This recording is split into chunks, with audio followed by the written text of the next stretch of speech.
All right, welcome back. Another episode. That's right. Feeling colorful today. Yeah, you are. That's a dope sweater. I usually don't wear colors. Have you Sweater ever and noticed that? sweatshirt, the I same thing. always wear black. Yeah, that's like a sweater. I think it's a Hoodie. sweater. Hoodie would have a hood. Yeah. Oh. So it's a sweater because it's like a crew neck. Crew neck hoodie. Crew neck sweatshirt, sweater, whatever you want to call it. All right, now. Yeah, I never wear colors. And I looked in the mirror and I was like, damn, I got quite a bit of colors on right now. Yeah. Look at the bottom of these fucking shoes. Good. Every color. The gold and black. These are my favorite shoes. Yeah, I like those shoes too. Yeah. Super comfortable. Yeah. The Ultra Boosts are probably the most comfortable shoes I own. Yeah. We have to do an episode on shoes. We might have to. Dude, that would actually – we should do a YouTube video on I don't even know what you call that. The Kicks edition, the Kicks of the Day, Kicks of the episode. Ooh. We could do like a vlog and just go to your house. This guy has literally a whole wall. And actually the display is the dopest part. Yeah. And you know it. I Like know. it's sick. Like this, all the shelves on like It's all a the bad walls. obsession. It is bad. It's an expensive one. That's fine. It's I better, cut- better than meth. I cut. It's much better than meth. Yeah. That's a fact. Choose what you compare it to. Choose your hobbies wisely. Yeah. I've actually cut down quite a bit. I've been better. I think Christmas I just got a ton because I was like, I think I told you about this. Me and Shannon were like, we're gonna buy we're like, hey, I'm gonna give you a little gift, but like here's some money. You buy yourself something. I'm gonna take some money. I'm gonna buy myself something. And so I was like, what do I want? I'm gonna buy like 3 pairs of training shoes. Yeah. And then you got me 2 pairs of shoes for Christmas. Yep. Shannon got me these for Christmas, and I was like, oh, I left with 6 pairs of shoes. Let's go. That was sick.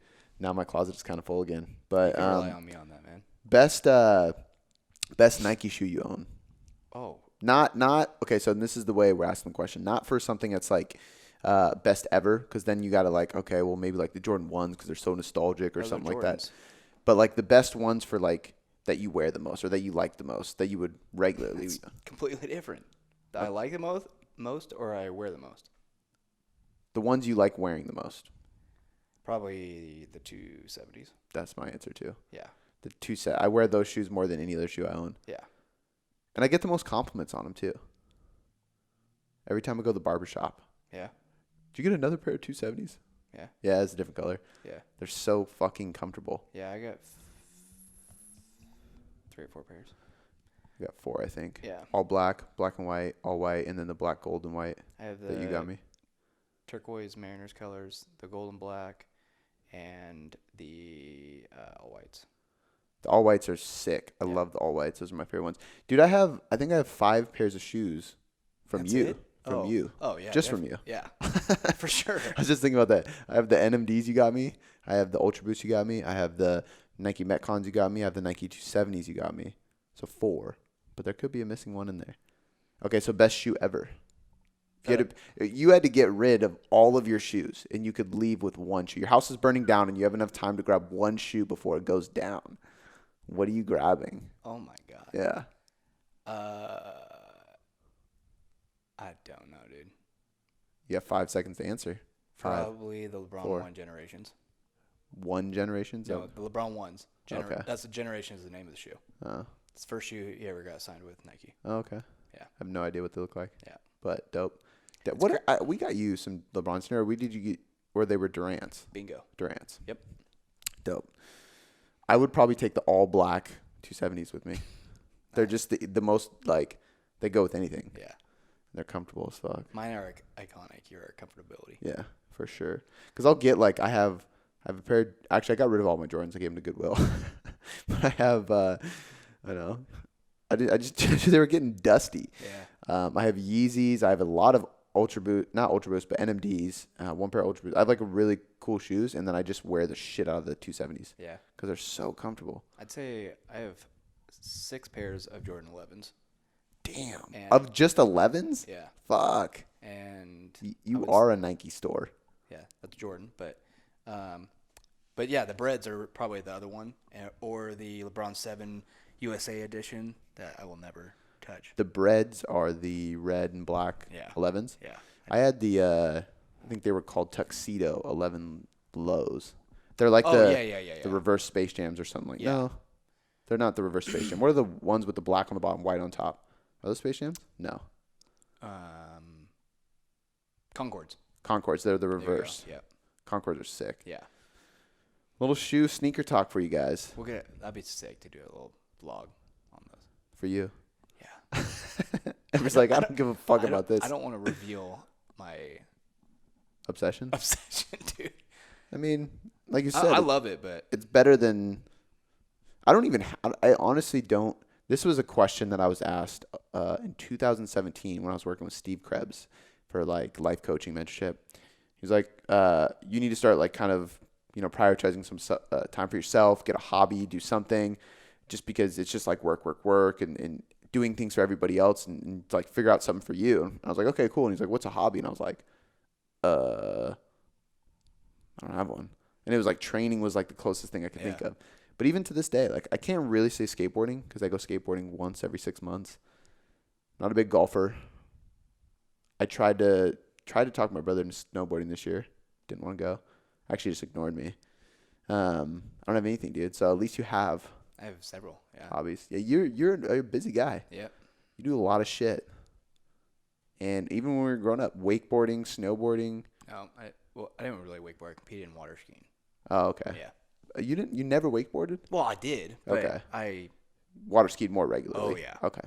trained For for some water reason, I thought I saw a picture of you wakeboarding. I mean, you probably did. Yeah. But anyway, Camping, fucking buying shoes, golf, going to concerts. video editing. Ooh, concerts. Big concert You've guy. been to a lot of fucking concerts. Yeah. Damn. That's one thing I'm jealous of. Yeah. I wish that could be one of my hobbies because Well, I when love going to concerts. I lived in San Antonio for a while, and dude, I went to a concert damn near every weekend. That's crazy. Yeah. So much live music in Austin. Yeah. I feel like in Seattle, there's a lot of like underground shit. Yeah. Oh, And yeah. there's like very rarely something will happen in like Tacoma Dome or Key Arena. Yeah. Key Arena's still a thing, right? Oh, yeah. Okay. I was thinking, what am I thinking of? Kingdom. King I was thinking of the Dome. There we Kingdom. go. Kingdom. That's much better. They took it down.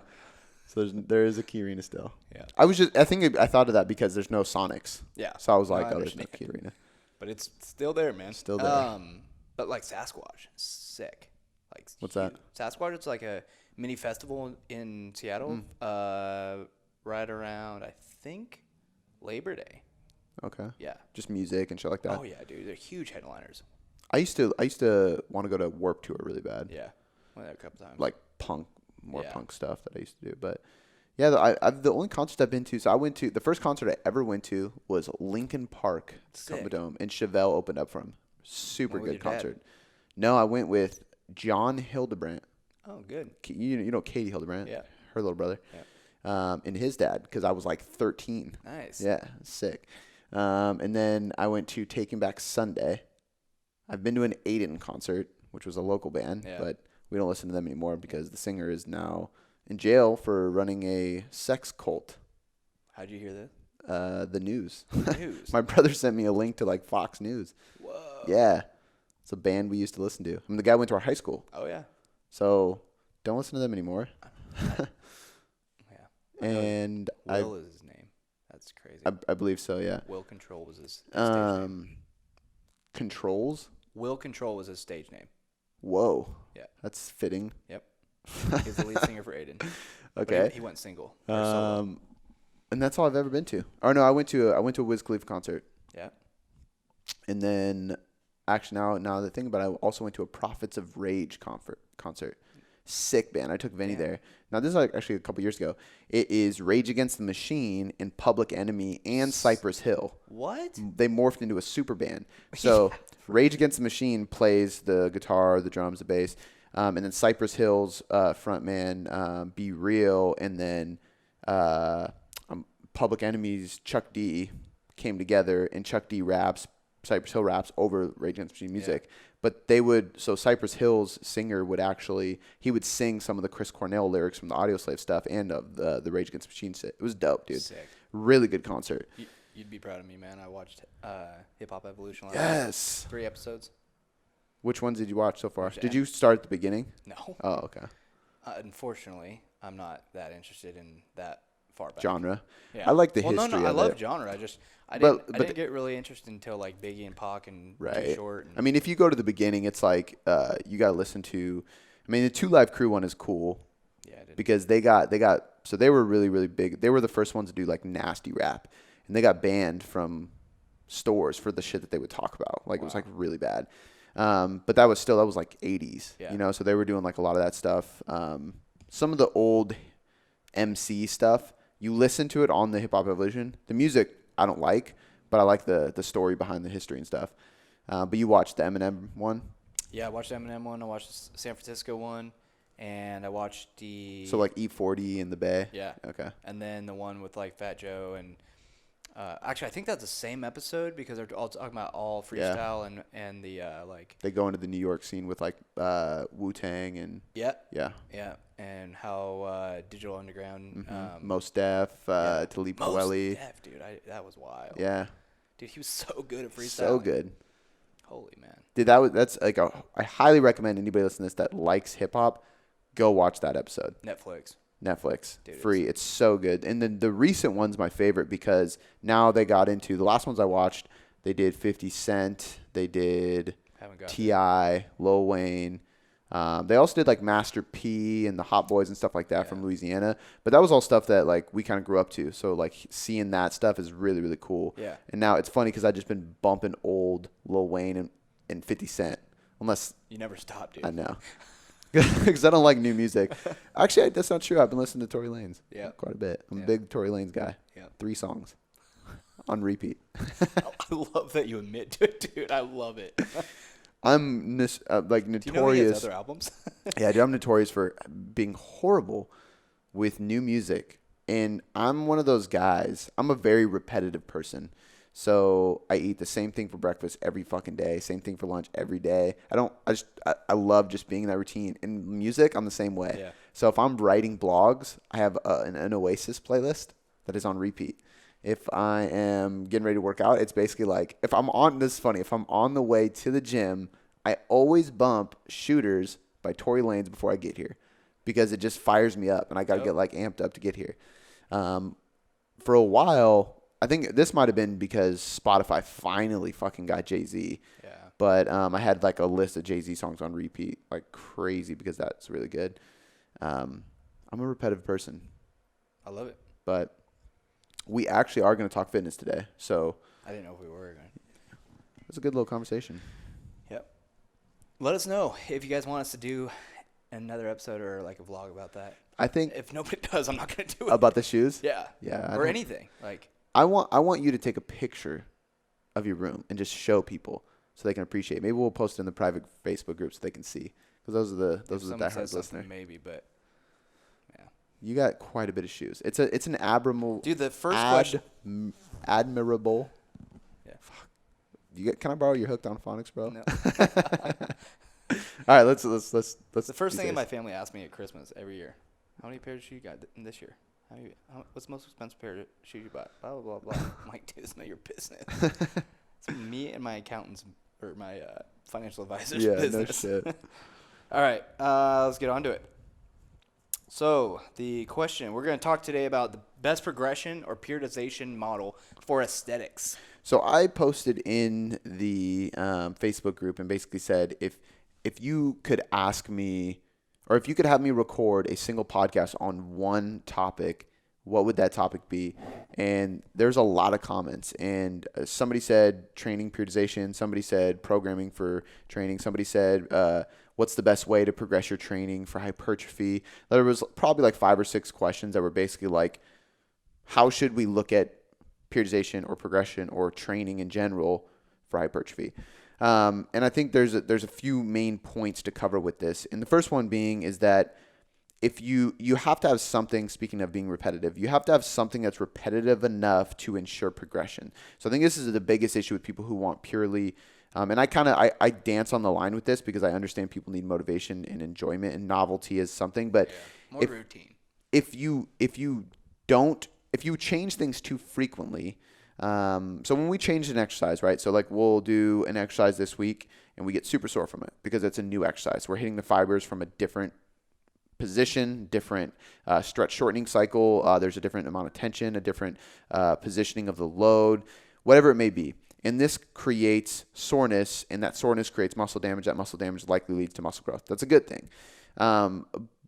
people end up chasing this novelty and this muscle damage too much, and they end up changing the exercise week after week after week after week, right? So like my legs actually, so I started a new phase this week. My legs, my hamstrings are pretty damn sore because I was doing stiff leg deadlifts with a 3-second negative. I haven't had barbell stiff leg deadlifts in my program for probably a couple mesocycles, so a couple blocks, and they just lit up my hamstrings. That's good. Yeah. But if I change that next week, so I can continually chase that soreness, I'm never able to progressively overload that movement. And the key to hypertrophy is progressively overloading either load or volume, just getting better at it, right? So the point with this is simple. For the stiff leg deadlift, I'm going to do the same thing next week, but I'm going to try to add 5 pounds, or I'm going to add 2 reps. The next week after that, I'm going to add 5 pounds or two reps. The week after that, I'm going to do the same. Then I'm going to deload, and then I might change it to a single leg deadlift or a good morning or a different, like a landmine or a kettlebell or a dumbbell or something, to change something to create that novelty again.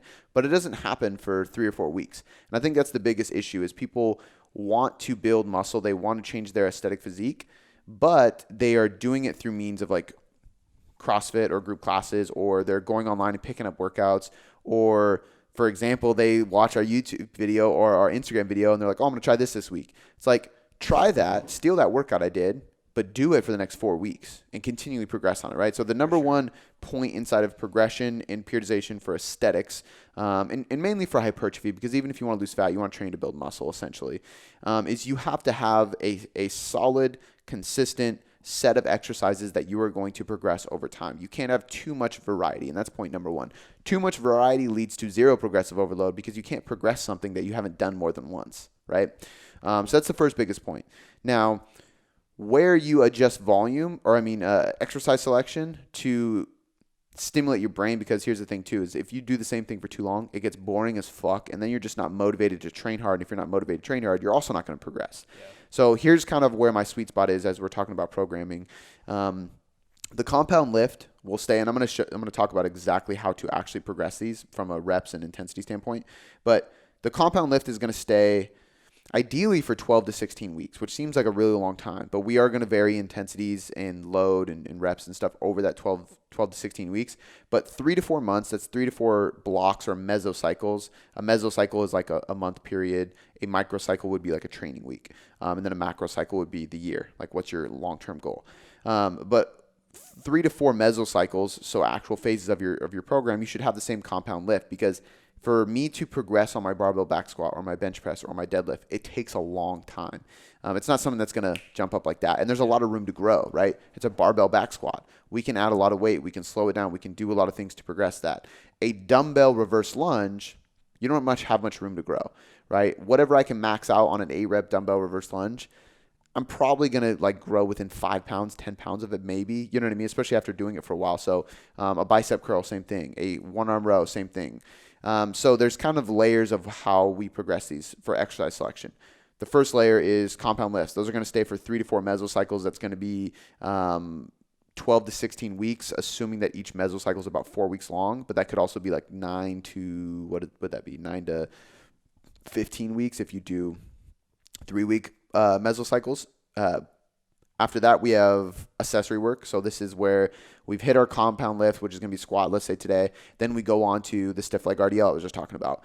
That's my accessory lift. It's not my compound lift. I'm going to keep that for 2 to 3 weeks. Gotcha. So that's enough time for next week. I'm going to add weight to it. And then the week after that, I can add maybe a little bit more. The week after that, I'm either going to deload, so drop the load, or I'm going to change the exercise, which is, in a way, it's a nervous system deload anyway, because it's a new movement. I have to lower the load so I can practice the movement. I stimulate the muscle from that novelty, get a little bit soreness, and then I try to progress for a couple more weeks.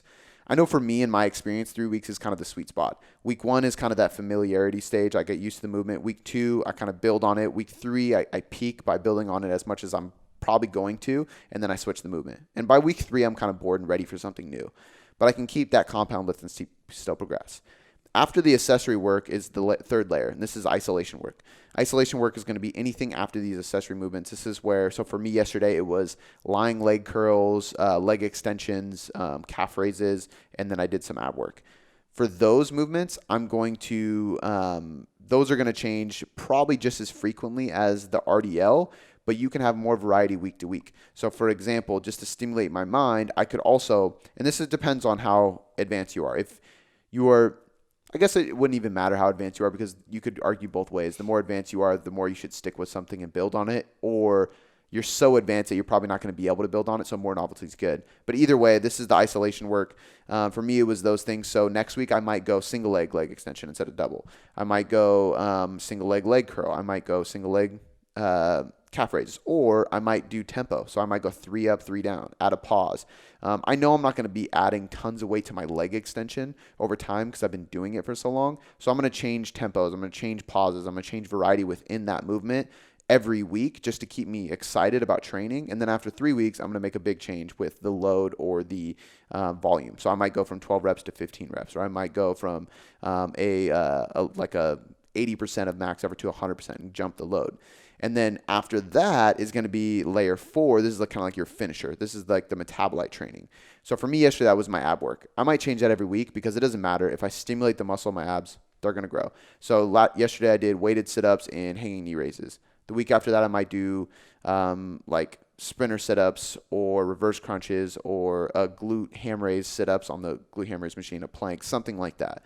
And on an upper body day, the same layers apply. Bench press stays for 3 to 4 blocks, which is going to be 12 to 16 weeks. Accessory work might be like a dumbbell overhead press and a chin-up. I'm going to keep that for 3 weeks at a time and try to progress those. After that is more like accessory work, so I might be a T-bar row with a posterior fly. I might change slight variations in that over the 3 weeks, but keep the movement the same. And then my finisher might be a dumbbell curl and a tricep pushdown. Every week, I might do a different dumbbell curl and a different tricep pushdown just to keep my mind in the game, but I'm still doing that same movement. Because again, a bicep curl, how much am I going to add to that? I'm not going to go from like, I'm doing 30-pound dumbbells to like, eventually I'll be doing 100-pound dumbbell curls. Like, that's not going to happen. So I can go week 1, seated dumbbell curl, week 2, seated single arm, week 3, barbell curl, and it's all palms up supinated grip, right? The second upper body day, it's all hammer grip, neutral grip. But I can still go seated, incline, standing, neutral bar, dumbbells, kettlebell. Like, there's so many different varieties of it. But within this like kind of exercise selection layering or system or hierarchy, the way I kind of program this is you're getting your bread and butter from your compounds. Those stay the longest so you can progress. Your accessory work comes next, and they're staying long enough to progress on them, but not so long that they get stale or you stop having that stimulus, that progressive overload, because you can only do so for so long. Then you have isolation work and finishers, and those have more variety, especially on upper body days because you're going to have more total work done just because there's more muscle groups to work. But nonetheless, they have more variety throughout the weeks and throughout the mesocycle because you can do that without suffering your results. So this is kind of like the first step of this whole conversation of progression and periodization is you have to have enough familiarity and enough repetitiveness in the things that actually have room to grow. And you need to stimulate your mind to keep you motivated by creating variety in the things that don't matter as much. But you still need to get that volume in, which is going to be your curls, your lateral raises, so on and so forth. Okay, so that's the first layer of this idea behind progression and periodization. The next thing is obviously thinking kind of long term, and this is going to be looking at volume as a spectrum, and everybody kind of has a different volume threshold. Most people as naturals are going to be anywhere between 10 to 20, usually like 10 to 15. Yeah. Even for myself, most of my muscle groups are 10, and then I'll have like 1 or 2 muscle groups per block that is like 15 to 20 where I really crank on. So this mesocycle, it's my back, and I'm doing like a lot of trap and lat work on a 5th day where I just do more volume. So it's like an upper lower split, about 10 sets per muscle group per week. And then the 5th day is just demolishing my back, hitting about 20 sets by the end of the week. But if I were to do 15 to 20 sets across the board, my nervous system wouldn't be able to handle it. So the point with this is as we're progressing, it's looking at how can I progress volume slowly over time. And usually that's best done in specialization phases because going above 15 to 20 sets per muscle group for your whole body just leads to overall too much systemic fatigue. So the way I like to progress this and periodize this is like for 8 to 12 weeks. So for 2 to 3 mesocycles, I'm basically doing a pretty even split of volume across everything except one body part. And it's like a 5th day I come into the gym and I just do pump work on that one body part. So it might be shoulders, or it might be you can even do like shoulders and triceps, for example, or you could do chest, or you could do all of your back. I'm doing back and biceps, for example. So you can pair 2 or just do 1. But that's enough to where, okay, this next 2 to 3 months, I'm going to really try to grow my lats and my traps, get a bigger back. Everything else I want to like snail pace, like slowly grow, while I really try to push the growth on my back the most. Then I'm going to take probably 2 to 3 weeks of not specializing anything, just doing 4 days a week lifting, and then I add the next part. So I'm never overdoing the nervous system, but I'm kind of overreaching one specific body part to grow rather than having too much volume across the board. Because otherwise people go, okay, well, if I want to progress volume, that's great, but it's like the analogy I gave with the bicep curl. You just keep doing more. So I'm doing, 10 sets per muscle group right now. Once I get used to that, I do 11 and then 12 and then 13. It's like you peak out. You peak out. And 2 things happen. 1, too much systemic fatigue. 2, start to have joint pain. And actually a third thing is you're in the gym for fucking so long. Like if you're really supposed to do that much volume, you either A, got to be in the gym 6 days a week for an hour and a half each, or you're in the gym 4 days a week for 2 hours. If you really think about it, because it's like, okay, if I'm doing 25 sets per muscle group per week on my upper body day, that's literally 25 divided by 2 would be 12 and a half. So you're doing 12 to 13 sets for your chest, shoulders, triceps, like it's just so much shit in a single session. So if you specialize, you can sprinkle in these days where you're just crushing one body part, and then the rest of it, you're really just focusing on load progression. And this is where over time, you're slowly adding volume. And I would add to this too, like you got to remember 2 things with volume progressions over time. You should probably be focused more on increasing your effective volume. So as you're trying to slowly increase volume, if you slowly increase your form, you will increase your volume directly to that muscle that you're working without increasing the number of sets you're doing, because you're getting better at connecting to that muscle. You're having harder contractions. In muscle growth, if we really boil it down to one thing, it's growing from tension, a tension applied on the tissue of the muscle. So if we learn how to contract harder and better and more effectively, our volume is more effective. So we actually don't need to add numbers. And then the other thing people need to remember about volume and how much you should be doing is going to be that when they do a study, like there was a study that they did 45 sets per muscle group per week, and that's just absurd. But one of the things to note is I'm 99% sure, and I've heard multiple people talk about this, a bench press is actually going to count for your chest, shoulders, and triceps, right? So now I'm doing a bench and I do 4 sets. That's 4 sets for my chest, shoulders, and triceps. And then I do an overhead press, which technically hits all 3 of those too, where a lot of people go, well, the primary mover of a bench press is your chest, so that only counts for my chest.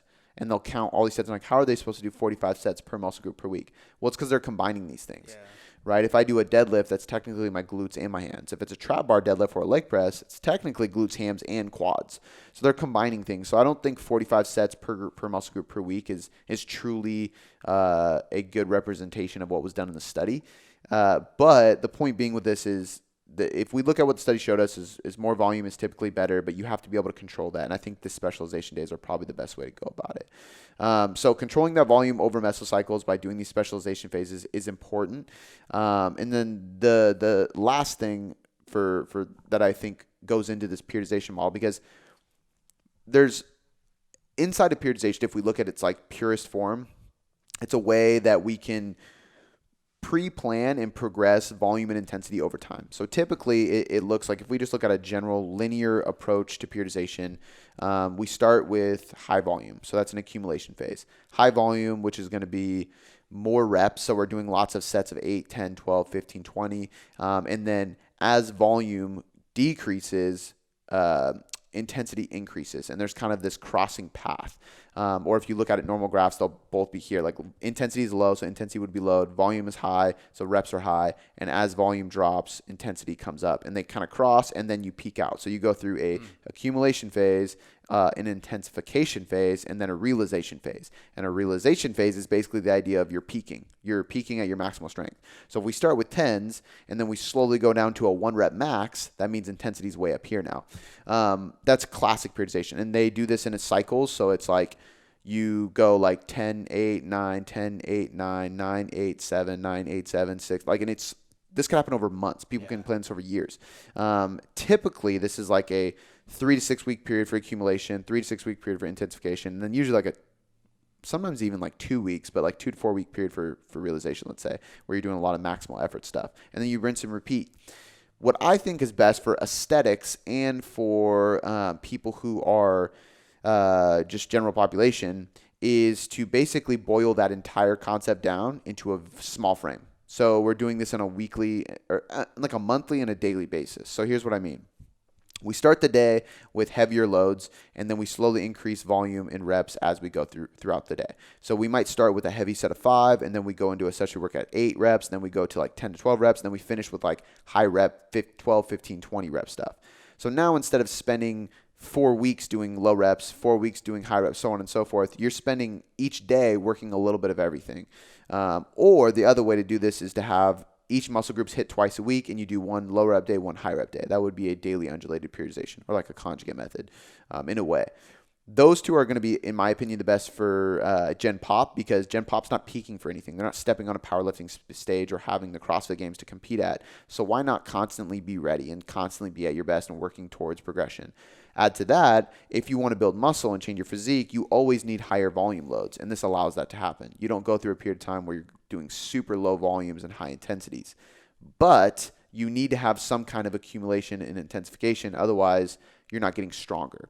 So the way I like to do this is simple. Like, actually, there's a new program. I think by the time this airs, it should be in the Elite, but it's called the Big Four. So it's an upper-lower split, and it's basically like you have your compound lifts of each day: bench, squat, deadlift, overhead press. In week 1, you're doing 3 to 4 sets of 9. Week 2, you're doing 3 to 4 sets of 7. Week 3, you're doing 3 to 4 sets of 5. And then the final week 4, you're doing 3 to 4 sets of 3. So it goes 9, 7, 5, 3. So we drop 2 reps on the compound each week, which means you can increase load. So what's happening here? Volume is decreasing, intensity is increasing, right? The same idea of this accumulation and intensification crossing paths. So by the end of each mesocycle, you're doing 3 reps when you started at 9. So you still have volume there, but then you rinse and repeat. So every 4 weeks, you're coming back to this high volume. It's always 3 sets. 3 sets of 9, 3 sets of 7. When I program in the Elite for like a compound lift like that, for example, it's usually 3 to 4 sets, because if a newbie steps in and they need more volume because they're not doing as much weight. For example, like I can only back squat 135 pounds. Okay, cool. So do 4 sets of 9 because it's not going to fry your system. But if somebody's squatting 400 pounds or 300 pounds, they have to do 4 sets just to work up to that 300 pounds. I only want them doing 3 working sets because that's a lot of load working up to it. You know what I mean? And that gives people some wiggle room to adjust to their own volume needs.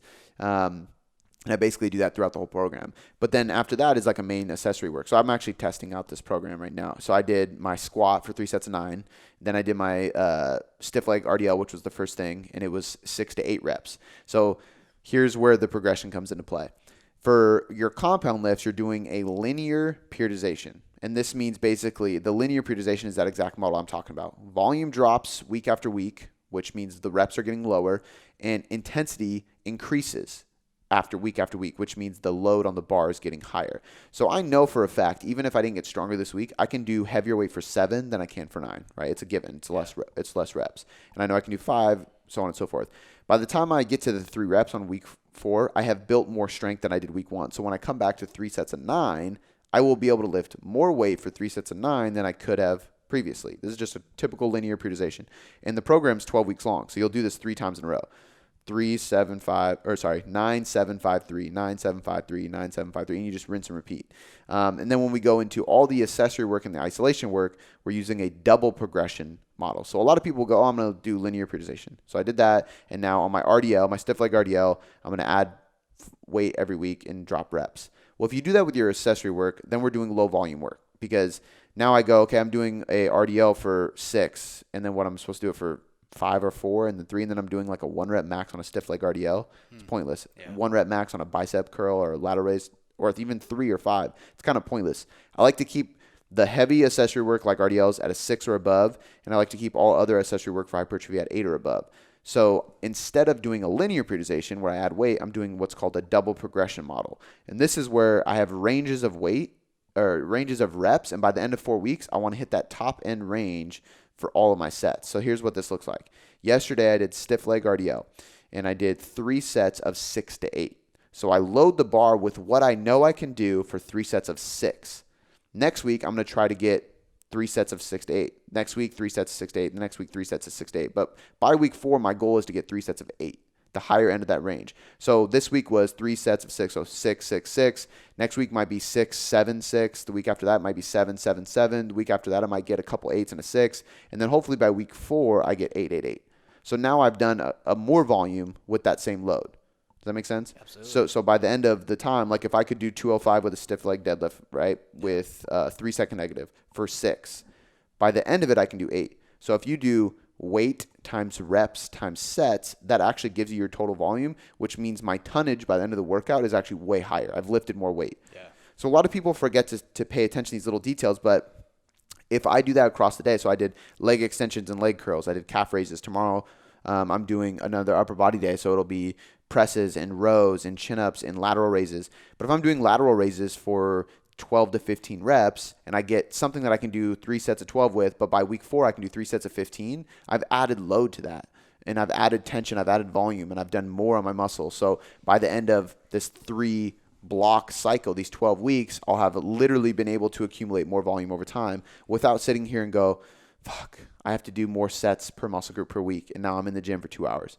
No. Do linear progression for your compounds and double progression for your accessory work. And that's kind of what this idea boils down to. Yeah. So kind of to recap everything we're talking about, the best ways to plan your progressions and periodization for hypertrophy and aesthetics is to really focus on not making too much variety with your training, because if you make too much variety, yes, it's a novelty stimulus and it feels good getting sore and you feel like you're growing or doing something.